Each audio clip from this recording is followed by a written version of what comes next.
Hello दोस्तों, आपका स्वागत है आपका अपना परिवार आरपी करियर क्लासेस में। आज जो हम लोग देखने वाले हैं वो हम लोग देखने वाले हैं दरोगा का सेट नंबर 1। तो आज से आप लोगों का दरोगा का जितना भी सेट हुआ था वो आपका सारा का सारा मैथ का क्वेश्चन कराया जाएगा। तो हम लोग चलिए तूफानी पारी के साथ हम लोग क्या करते हैं, इस सेशन को स्टार्ट करते हैं। और आपका भी एनर्जी पूरा का पूरा हाई होना चाहिए ताकि एकदम पूरा का पूरा आपका फोकस यहाँ बोर्ड पर होना चाहिए। देखेंगे हम लोग कि जो क्वेश्चन आए हुए हैं उस क्वेश्चन को किस तरीके से हम लोग सॉल्व कर सकते हैं, क्या क्या मेथड हो सकता है, ऑप्शन से क्या हो सकता है, फिर हम लोग कंसेप्ट क्या होगा नहीं होगा, सारा कुछ देखेंगे। ठीक है दोस्तों, तो हम लोग स्टार्ट करते हैं। आज का जो हमारा टॉपिक है दरोगों का सेट नंबर 1। देखिए पहला नंबर क्वेश्चन क्या बोला है। पहला नंबर क्वेश्चन बोला है, ये हमारा क्वेश्चन दिया हुआ है 8 2 3 2 1 5 8। इसमें बोला है दो के स्थानीय मानों का अंतर। तो देखिए स्थानीय मान का अंतर क्या होगा। तो देखिए इकाई दाएं सैकड़ा हजार 10,000 लाख, यहाँ पे 2 लाख पे है और यहाँ पे इकाई दाएं सैकड़ा हजार 2,000 पे है। तो 2 लाख में 2,000 को हम लोग घटाएंगे तो कितना आएगा, 1,98,000। कितना आएगा दोस्तों, 1,98,000। ये हमारा क्या होगा, आंसर होगा। आपको एनर्जी के साथ पढ़ना है ना। जितना एनर्जी आपके पास होगा आपको पढ़ने में उतना ही क्या लगेगा, इंटरेस्टिंग लगेगा। और आप लोग देखिएगा कि क्वेश्चन को कितना फास्टली हम लोग सॉल्व कर पाएंगे।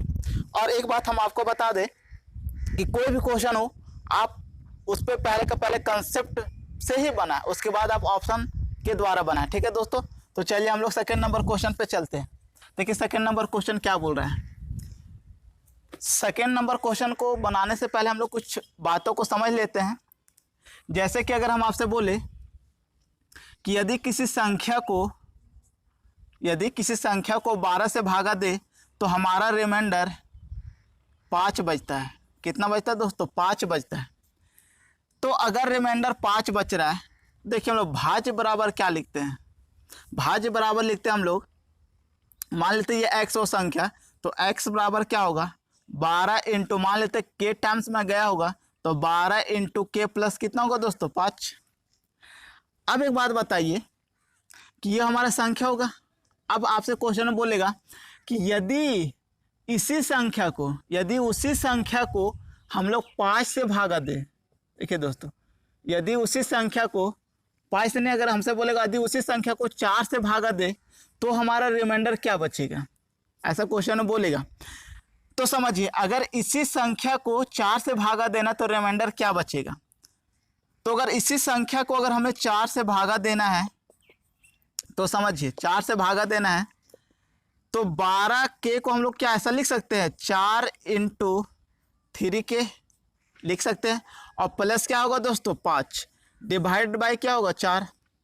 अब आप बताइए कि ये टर्म जो है हमारा, ये तो हमेशा 4 से कटेगा। देखिए ये वाला जो पार्ट है ये हमेशा 4 से कटेगा, डिपेंड किस पे करेगा, ये वाला पार्ट पे।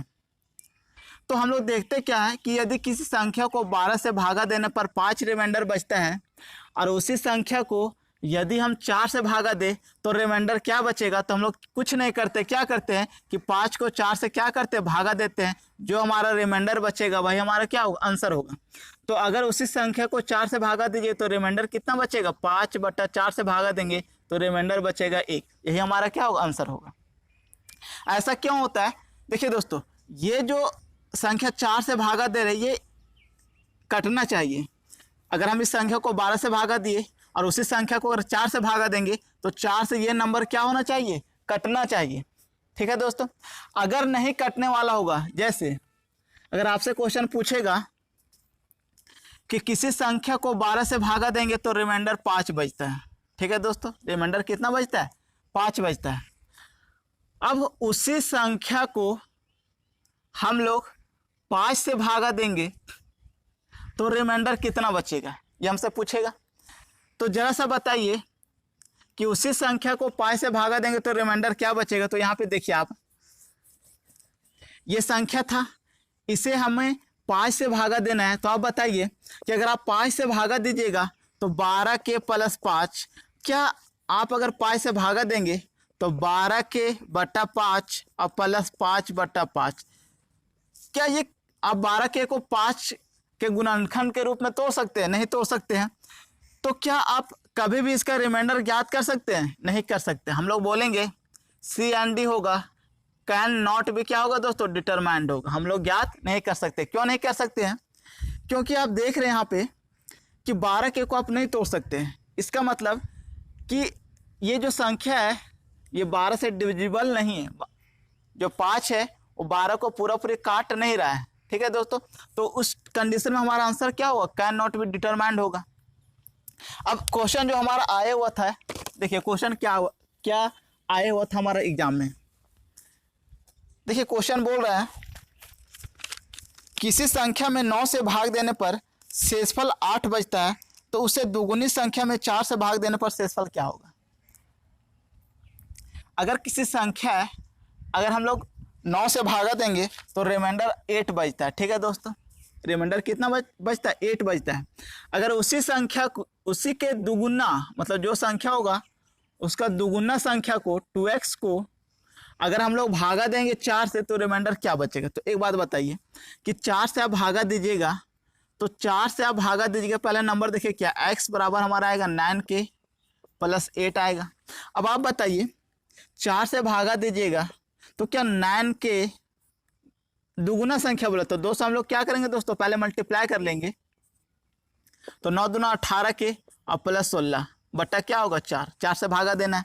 तो आप बताइए कि 18k को क्या आप 4 के मल्टीपल में तोड़ सकते हैं? नहीं तोड़ सकते। तो इसका आंसर क्या होगा? कैन नॉट बी डिटरमाइंड होगा। ठीक है दोस्तों, इसका आंसर क्या होगा? Can not be determined. लेकिन आपका जो आंसर जारी किया है एग्जाम में, एग्जामिनर जो आपका आंसर जारी किया है वो 0 जारी किया है। 0 क्या आंसर जारी किया है? 0। देखिए ऐसा 0 तो आंसर होगा नहीं, बट अगर वो 0 जारी किया है तो इसका मतलब क्या कर दिया है कि रिमाइंडर को 4 से भागा दे दिया है। तो अगर आप रिमाइंडर को 4 से भागा दीजिएगा तो सॉरी हाँ, इसका जो रिमाइंडर को अगर आप 4 से भागा दीजिएगा तो हमारा रिमाइंडर कितना आएगा? 0 आएगा। लेकिन ये तभी होता जब ये टर्म क्या हो जाता? पूरा पूरी क्या होता? कटता। ठीक है दोस्तों, लेकिन हम लोग देख पा रहे हैं कि ये पूरा पूरी नहीं कट रहा है, तो इसका मतलब क्या होगा कि कैन नॉट बी क्या होगा? डिटरमाइंड होगा। ठीक है दोस्तों, उम्मीद है कि ये कंसेप्ट आपको समझ में आया होगा।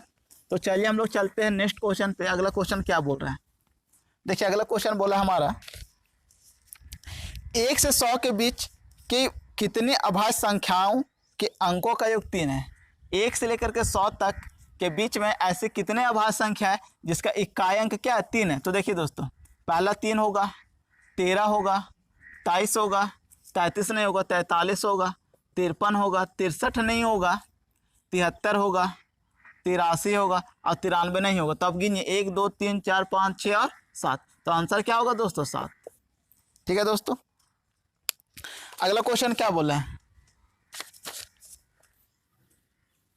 देखिए अगला नंबर क्वेश्चन बोला है किसी संख्या में 25 से भाग देने पर भागफल 85 तथा शेषफल 22 बचता है। अब समझिए, तो आप जानते होंगे कोई संख्या है, संख्या मान लेते हैं x है, भाज इंटू भाजक इंटू भागफल प्लस क्या होता है? शेषफल। तो 125 गुना 85 और प्लस क्या होगा दोस्तों? 22। भाज इंटू भागफल प्लस क्या होता है? शेषफल होता है। तो अब बताइए कि इससे आप सॉल्व कीजिएगा, जो होगा आपका आंसर होगा। अब देखिए सॉल्व कितना फास्ट करना है। अगर आप मल्टीप्लाई कीजिएगा तो इसका इकाई का अंक 5 आएगा और आपको 22 से जोड़ना है, मतलब 5 और 2 क्या होगा दोस्तों? 7। जिसका भी ऑप्शन इकाई का अंक 7 होगा वही हमारा क्या होगा? आंसर होगा। अब देखिए ऑप्शन नंबर हमारा जो दिया हुआ है वो डी नंबर में दिया हुआ है। एकमात्र ऑप्शन है 10,647, एकमात्र ऑप्शन जिसका इकाई का अंक क्या है दोस्तों? 7 है। तो हमारा आंसर क्या होगा? 7। तो इससे आप लोग मल्टीप्लाई मत कीजिएगा, देख लीजिए कि ऑप्शन में क्या है। तो हम लोग देखें कि इसका इकाई का अंक क्या है? 7 है। तो हमारा जो आंसर होगा बस हम लोग पकड़ लेंगे कि जिस ऑप्शन का इकाई का अंक 7 होगा वही हमारा क्या होगा? आंसर होगा। ठीक है दोस्तों, चलिए अगला नंबर क्वेश्चन क्या बोला देखते हैं। अगला नंबर क्वेश्चन बोला है एकदम हम लोग पूरा का पूरा हैट्रिक मारने वाले हैं, है ना। देखिए अगला क्या बोला है, एकदम तूफानी पारी, एकदम आपको क्या करना है? तूफानी पारी खेलना है। एकदम आपको आउट होना ही नहीं, सिर्फ और सिर्फ छक्का चौका का ही बरसात करना है। ठीक है दोस्तों, सिंगल एकदम नहीं लेना है। बहुत सारा देखे होंगे आप लोग कि जब हम लोग खेलते हैं ग्राउंड में तो दर्शक लोग सिर्फ और सिर्फ 6 और 4 ही देखने के लिए चाहते हैं, 6 और 4, ऐसा नहीं कि सिंगल डबल। तो आप लोगों को तूफानी पारी खेलना, एकदम छक्का चौका क्या करना, बरसात करना। ठीक है दोस्तों, तो चलिए अगला क्वेश्चन क्या बोला है, देखिए बोला है 3, 7, 11 और क्या है 15 + 19 से लेकर के कहाँ तक जाना दोस्तों, 80 टाइम तक। ये हमारा एपी का क्वेश्चन है, ये हमारा किसका क्वेश्चन, एपी का। तो इसका सम निकालना तो जानते हैं आप लोग, एसन का फॉर्मूला क्या होता है, n/2 2a + n-1 इंटू क्या होता है d, ये हमारा फॉर्मूला होता है एसन का। अब बताइए कि n 80 होगा तो n/2 कितना होगा, 40 होगा। 2a मतलब कितना होगा, 3 दूनी 6 होगा, प्लस 80 में जाएगा तो कितना आएगा, 79 आएगा, इंटू डी कितना होगा, तो डी होगा 4। ठीक है दोस्तों, अब देखिए 40 गुना, आप इसे सॉल्व कीजिए तो 4 9 36, 36 और 6 42, हाथ में 4, 7 28 और 4 32। अब मल्टीप्लाई करेंगे तो 4 दूना 8, 4 दूना 8, 4 3 12, ये हमारा क्या होगा दोस्तों, आंसर। चलिए हम लोग अगला नंबर क्वेश्चन देखते हैं। देखिए अगला नंबर क्वेश्चन क्या बोला है, बोला वह छोटी से छोटी संख्या जिसे 21 45 में जोड़ने पर एक पूर्ण घन संख्या प्राप्त हो। बोला है कि वह छोटी से छोटी संख्या बताइए जिसे हम लोग 2145 में जोड़ेंगे तो जो संख्या प्राप्त होगा हमारा घन प्राप्त होगा। तो देखिए ऑप्शन क्या क्या दिया है, ऑप्शन दिया हमारा 48 है, 54 है, 58 है और हमारा 52 है। तो आप बताइए कि 10 का क्यूब 1000 हो गया, 11 का क्यूब 1331 हो गया, 12 का क्यूब 1719 के आसपास आता है। तो ये किसका क्यूब होगा, 13 का क्यूब होगा। 13 का क्यूब ही होता है 2100 के आसपास होता है। ठीक है दोस्तों, तो 13 का क्यूब अगर हम लोग निकालना चाहेंगे तो इसका क्यूब अगर निकालेंगे तो इकाई का अंक क्या आएगा, सो देखिए तो 3 3 9 9 3 27, इकाई का अंक 7 आएगा। ठीक है दोस्तों, अब आप बताइए कि इसमें अगर हम लोग ऑप्शन 48 को ऐड करते हैं पहला ऑप्शन को, तो क्या इकाई का अंक 7 आएगा, 8 5 13 नहीं आएगा, मतलब ये हमारा आंसर नहीं होगा। हम लोग देखते हैं क्या सेकेंड को जोड़ेंगे तो 5 4 9, ठीक है दोस्तों, नहीं होगा। अगर 8 5 13 ये भी नहीं होगा, 5 2 7, तो हमारा आंसर कौन होगा, 52। देखिए अब जोड़िएगा तो इकाई का 7 आएगा, 7 आएगा तो मतलब 13 का क्या होगा, क्यूब होगा, है ना। 13 का क्यूब का इकाई का अंक क्या होगा, 7 होगा, तो हमारा आंसर क्या होगा, 52। ठीक है दोस्तों, उम्मीद है समझ में आया होगा क्वेश्चन। चलिए अगला नंबर क्वेश्चन पे चलते। देखिए अगला नंबर क्वेश्चन क्या बोला, बोला है एक्स स्क्वायर है इंटू 6 का स्क्वायर है डिवाइड बाई 36 का क्या हमारा होल स्क्वायर है बराबर 49। अब इसे आप सॉल्व कीजिएगा। देखिए सॉल्व करने का तरीका, 6 6 36 से 36 कटेगा तो एक्स स्क्वायर बटा 36 आएगा, 49 आएगा। तो आप समझदार है, 36 इधर जाएगा तो एक्स स्क्वायर कितना निकलेगा, 7 निकलेगा, 6 निकलेगा, 6 7 कितना होगा दोस्तों, 42। तो हमारा आंसर क्या होगा, 42। आप इसमें डिजिटल सम भी लगा सकते हैं, लेकिन उतना बड़ा कैलकुलेशन था नहीं जिससे हम डिजिटल सम लगाते हैं। अगर कैलकुलेशन बड़ा होता तो हम लोग किससे बनाते हैं, डिजिटल सम से बनाते हैं। देखिए अगला नंबर क्वेश्चन क्या बोल रहा है, सुमित ने 25,000 में एक लैपटॉप खरीद कर उसे 26,500 में बेच दिया। कॉस्ट प्राइस है इसका 25,000, ठीक है दोस्तों, और सेलिंग प्राइस इसका है हमारा 26,500। तो बोल रहा है कि लाभ परसेंट बता है, तो रेशो निकालिए, 30 ये कटेगा। अब बताइए 250 में खरीदा है और 265 में बेचा है, मतलब कितना, 15 का लाभ हुआ कितना पे, 250 पे। परसेंट में लाने के लिए हम लोग 100 से क्या करेंगे, मल्टीप्लाई करेंगे। तो देखिए 1 से 1 0 कटेगा, 5 5 25, 5 दूना 10, 5 3 15, 3 दूना 6%। 6% का क्या होगा दोस्तों, लाभ होगा। किसी को दिक्कत यहाँ तक? चलिए हम लोग चलते हैं अगला नंबर क्वेश्चन पे। एकदम तूफानी पारी खेलना है। अगर एग्जाम में आपका ऐसा क्वेश्चन आता है ना तो आपको तूफानी पारी से इसको सॉल्व कर देना है, पूरा खत्म। ठीक है दोस्तों, और इस वीडियो का टारगेट है 1K का, इस वीडियो का टारगेट है हमारा 1K सब्सक्राइब का। ठीक है दोस्तों, 1K लाइक का, सॉरी, इस वीडियो का मेरा टारगेट है 1K लाइक का। उम्मीद है आप लोग पूरा कीजिएगा। तो चलिए हम लोग चलते हैं अगला नंबर क्वेश्चन पे। देखिए अगला नंबर क्वेश्चन क्या बोला है। यदि किसी पेन को 56 रुपये में बेचने पर 30% का हानि होता है। अगर सेलिंग प्राइस मेरा 56 का है तो हानि कितना का हो रहा है, 30% का। तो देखिए हम लोग फ्रैक्शन मेथड से बनाते हैं।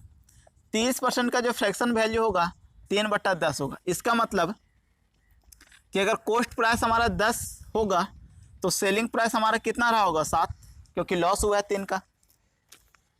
अब बोला है तो 20% का लाभ कमाने के लिए, अब 20% का फ्रैक्शन वैल्यू बताइए। तो 20% का फ्रैक्शन वैल्यू होगा 1/5।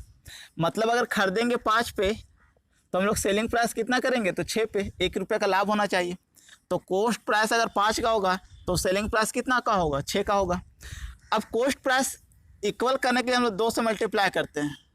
तो जो नया जो सेलिंग प्राइस है वो कितना होना चाहिए दोस्तों, 12। नया सेलिंग प्राइस कितना होना चाहिए, 12। अब आप बताइए कि क्या बोला था कि 56 रुपये में बेचता तो हानि होता है।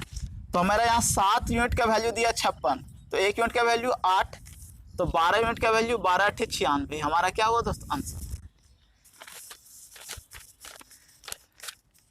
चलिए अगला नंबर क्वेश्चन चलते हैं हम लोग। देखिए अगला नंबर क्वेश्चन क्या बोल रहा है। 6 रुपया, 3 रुपया, 10 पैसा और 40 पैसा का सिक्का है। मेरे पास 4 आदमी हैं। एक आदमी के पास 6 रुपया, दूसरा आदमी के पास 3 रुपया, तीसरा आदमी के पास 10 पैसा और चौथा आदमी के पास 40 पैसा है। तो अब ये सब सारा पैसा को इकट्ठा करने के बाद 4 इक्वल भाग में क्या करना है, डिवाइड करना है, क्योंकि बोला है इसका औसत। तो देखिए पहला नंबर ऑप्शन क्या दिया है, 2.15,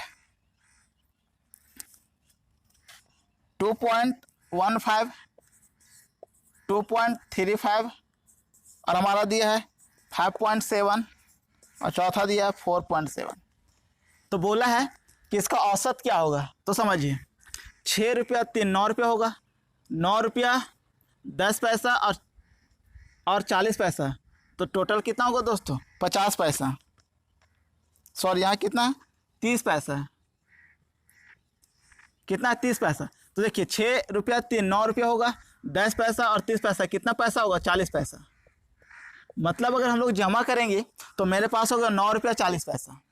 अब आप बताइए कि 9 रुपया 40 पैसा को 4 इक्वल भाग में क्या करना है, डिवाइड करना है, बांटना है।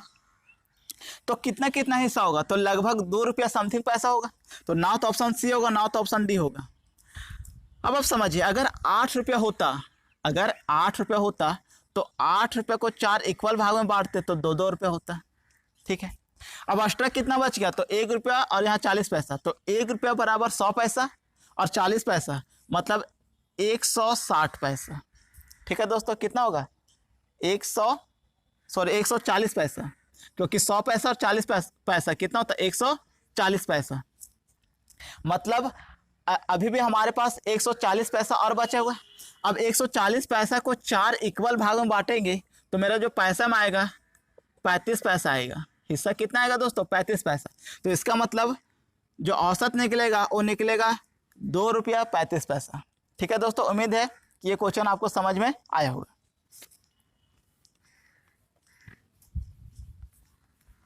अब देखिए अगला क्वेश्चन क्या बोल रहे हैं। अगला क्वेश्चन हमारा 729 डिवाइडेड बाई 1331 का पावर है -2/3 का मान निकालने बोला है। तो देखिए जरा सा कि ये किसका है, 729 किसका क्यूब है हमारा। अच्छा आप जानते होंगे कि माइनस ये है, तो इसका क्या मतलब होता है, 1/a²2। नीचे लाएंगे तो माइनस किस में चेंज हो जाएगा, प्लस में चेंज हो जाएगा। तो समझिए अगर हम लोग इसे अगर नीचे लाएंगे तो बताइए,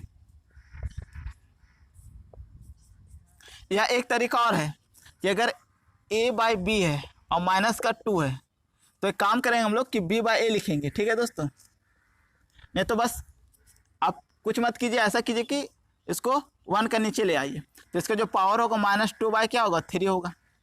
अब आप बताइए कि 729 किसका क्यूब है, तो 9 का, और ये किसका क्यूब है, 11 का। और माइनस क्या होगा, माइनस किस में चेंज हो जाएगा, प्लस में, तो 2/3, 3 से 3 कटेगा। अब आप बताइए 11 का क्यूब 121 ऊपर चला जाएगा और 9 का क्यूब 81, तो 121/81 हमारा क्या होगा, आंसर होगा, आंसर नंबर सी।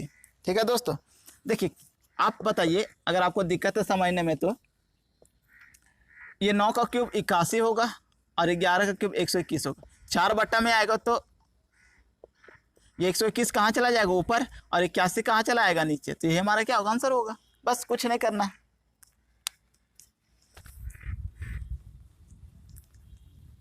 देखिए अगला नंबर क्वेश्चन क्या बोला है,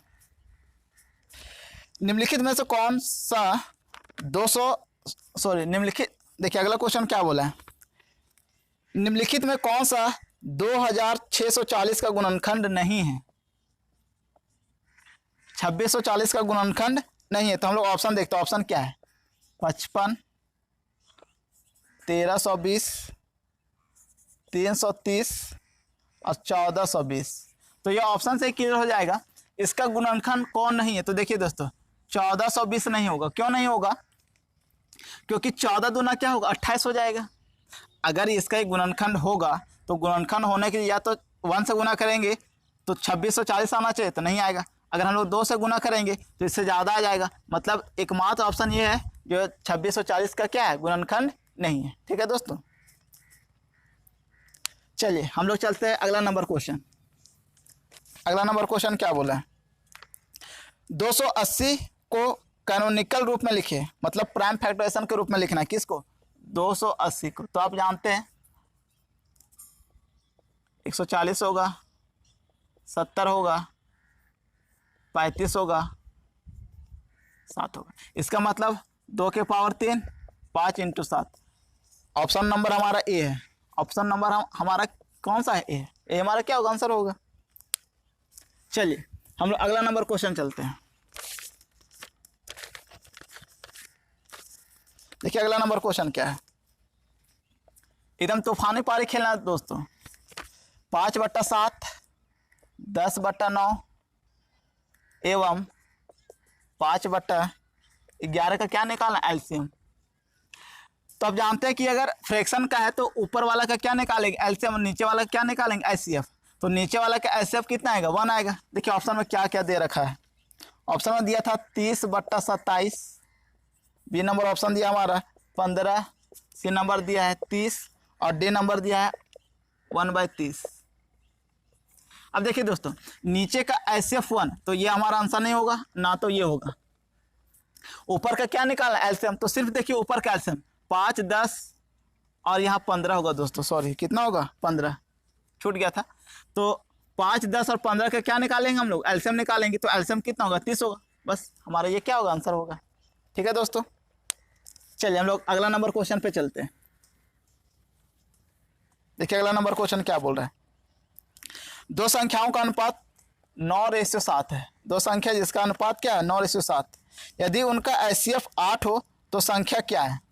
अगर एचसीएफ 8 होगा तो संख्या क्या होगा। तो देखिए दोस्तों पहली संख्या और दूसरी संख्या अगर 9:7 दिया है और अगर इसका एचसीएफ 8 है तो बताइए कि ये जो संख्या होगा 9 × 8 होगा और 7 × क्या होगा, 8 होगा। तो देखिए 8 × 9 = 72 होगा और 7 × 8 कितना होगा, 56 होगा। तो हमारा आंसर होगा 72 और 56। देखिए ऑप्शन नंबर हमारा है 72 और 56, डी नंबर। और ऑप्शन किस में दे रखा है, डी नंबर। तो यही हमारा क्या होगा, आंसर होगा। देखिए अगला नंबर क्वेश्चन क्या बोला है, एक त्रिभुज के सबसे बड़े और सबसे छोटे कोण का क्रमशः अनुपात 2:1 है।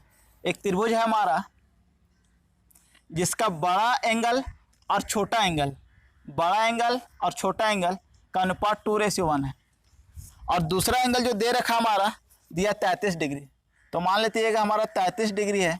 तो दोस्तों त्रिभुज के तीनों कोनों का मान 180 होता है। तो ये दोनों एंगल कितना होगा, तो आप बोलिएगा दोनों एंगल का जो मान होगा हमारा 147 होगा, 147 होगा।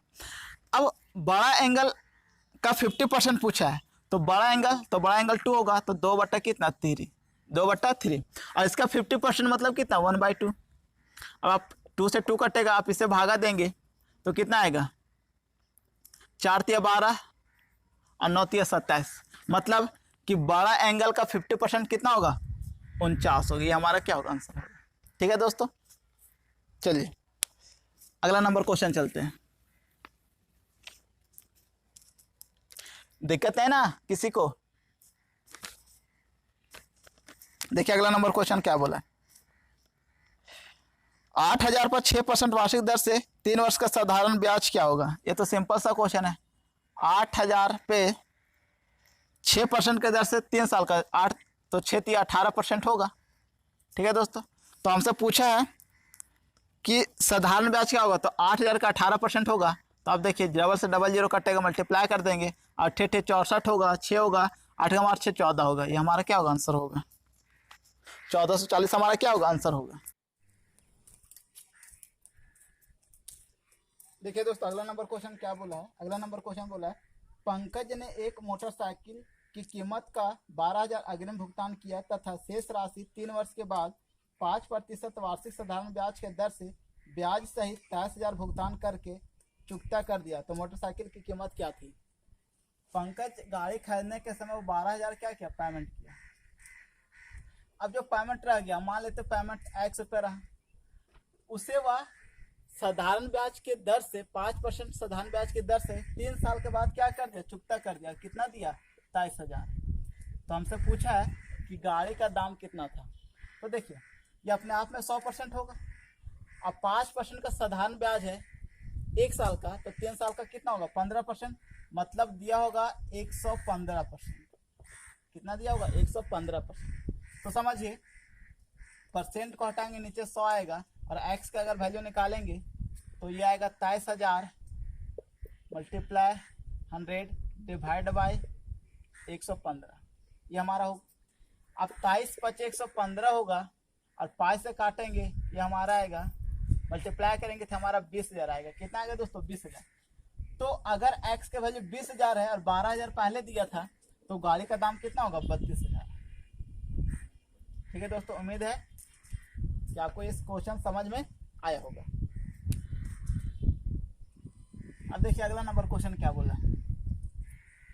अगला नंबर क्वेश्चन बोला है कि 2/3 प्लस 7/4 प्लस 5/6 माइनस 3/8 का मान निकालना है। तो हम लोग एलसीएम लेंगे तो कितना आएगा, 24। अब इसे काटे 8 8 दूना 16 आएगा, 6 7 42 आएगा, 5 चौक 20 आएगा, और माइनस 9 आएगा। अब इसे सॉल्व कीजिएगा, देखिए 20 में 9 जाएगा, 11 बचेगा, 11 42 और 11 कितना होगा, 53 53 और 16 कितना होगा, 69 69 बाय क्या होगा, 24। ये हमारा क्या होगा, आंसर। ठीक है दोस्तों, अब देखिए अगर आप ऑप्शन से चलना चाहते हैं तो ऑप्शन के द्वारा भी हम इसे सॉल्व कर सकते हैं। आप ऑप्शन से गौर करें तो देखिए पहला नंबर ऑप्शन दिया हुआ है 24/69, सेकेंड नंबर दिया हुआ है 69/24, और थर्ड नंबर ऑप्शन दिया हुआ है 24/23, और डी नंबर ऑप्शन दिया हुआ है 23/24। तो समझिए कि नीचे ना तो ये होगा 69 नहीं होगा, ना तो हमारा 23 होगा। नीचे तो एलसीएम कितना निकलना, 24 निकलना।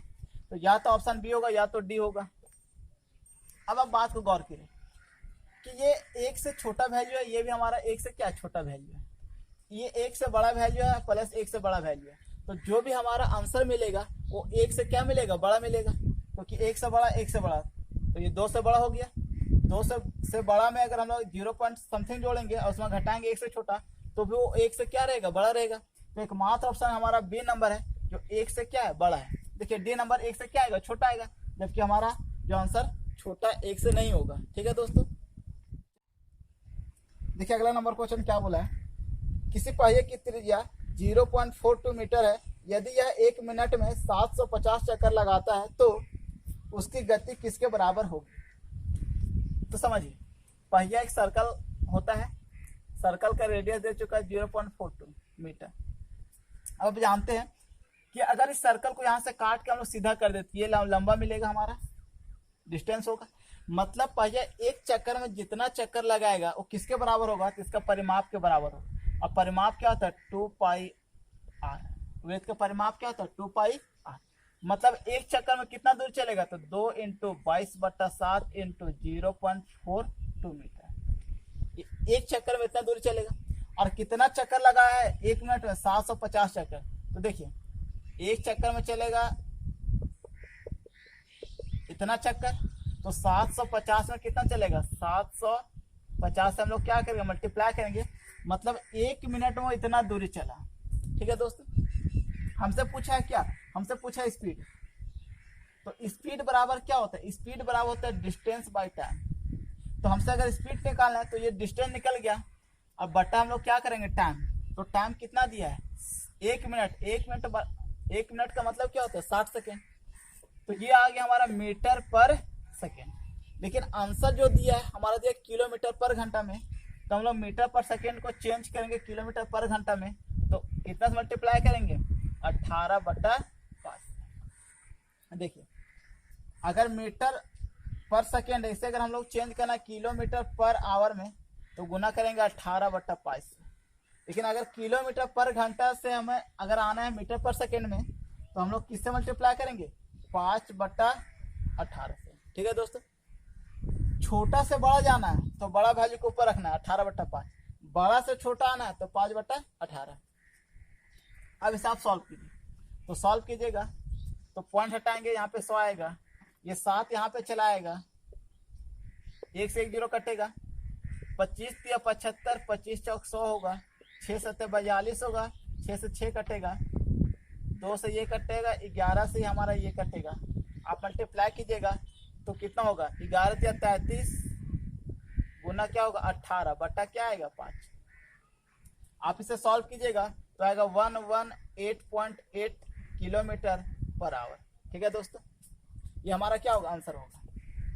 लेकिन अगर आप इसे ऑप्शन से करना चाहते हैं तो देखिए हम लोग ऑप्शन से कैसे कर सकते हैं। तो गौर करें जरा आप कि हम लोग क्या देख रहे हैं कि जो आंसर आ रहा है वो 11 का क्या आ रहा है, मल्टीपल आ रहा है। देखिए 33 क्या है, 11 का मल्टीपल है। तो हम लोग ऑप्शन क्या चेक करेंगे, ऑप्शन ये चेक करेंगे कि 11 का मल्टीपल कौन है। देखिए पहला नंबर ऑप्शन क्या दिया हुआ है 110.8, सेकेंड नंबर ऑप्शन क्या है हमारा 118.08, और थर्ड नंबर हमारा ऑप्शन है 118.8, और डी नंबर हमारा ऑप्शन है 110.08। देखिए जब भी आपको पाई आया ना, पाई का मतलब क्या 22/7, 22/7, 22 किसका मल्टीपल है, 11 का मल्टीपल है। तो आप आंसर देखिए कि कौन सा आंसर है जो 11 का क्या मल्टीपल है। तो जरा गौर करें कि 11 का मल्टीपल सिर्फ और सिर्फ कौन आ रहा है हमारा, सी नंबर। ठीक है दोस्तों, जैसे अगर 118.8 है, पॉइंट हटाएंगे तो नीचे 10 आएगा। क्या ये 11 का मल्टीपल है कि नहीं, 11 का मल्टीपल। आप इसे 11 से भागा दीजिए, पूरा पूरी कट जाएगा, कितना आएगा 108 आएगा। 11 कम 11 0, और 11 8 88। तो हम लोग चेक करेंगे कि कौन सा जो ऑप्शन है वो हमारा क्या 11 का क्या है मल्टीपल है, वही हमारा क्या होगा आंसर होगा। बस सिंपल सा क्वेश्चन था। तो उतना सॉल्व नहीं करते हुए आप लोग सिर्फ और सिर्फ 11 का मल्टीपल से भी चेक करते तो आपका आंसर आ जाता है। ठीक है दोस्तों, तो उम्मीद है ये सेशन आपको समझ में आया होगा। आज का जो पारी था हमारा तूफानी पारी था। तो आज के लिए बस इतना ही, चलिए थैंक यू।